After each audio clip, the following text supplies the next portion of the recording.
У нас начинается фильм с того, что без чувств, лежащий на больничной койке пожилой еврей, читает молитву из Корана.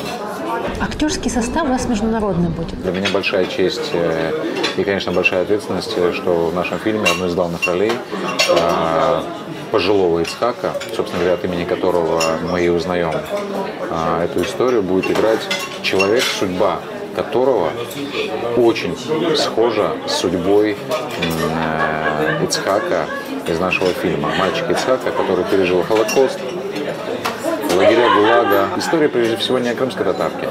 Это история, прежде всего, о матери с каждой заглавной буквой и о детях. И потом ведь истории о том, как какой-либо человек, будь то мужчина или женщина, проявляя поистине героизм и стойкость человеческого духа, спасал других людей, а в частности евреев, немало. Наша история отличается тем, что героиня наша спасла этих детей дважды. И прошедшие двухнедельные пытки в гестапо она не призналась, и она не предала этих детей. Она придумала каждому имена, она придумала каждому историю, из какой семьи кто.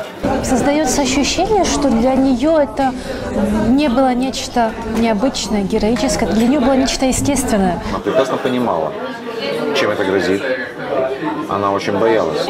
Когда вокруг снаряды, когда вокруг стреляют, и когда вокруг из-за каждого угла тебя могут убить за то, что чужих детей не было. Нам приходится все равно говорить о национальностях, потому что тогда они говорили. Безусловно, одну из важных ролей, потому что немаловажное сопряжение того, что она крымская татарка-мусульманка, а не дети евреи.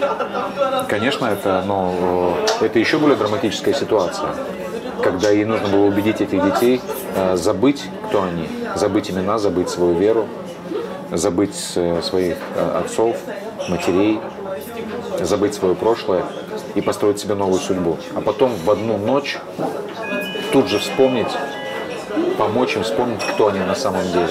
Я хочу снять этот фильм с прицелом на будущее.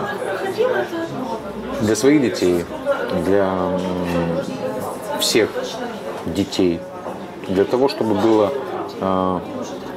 четкое и ясное понимание того, что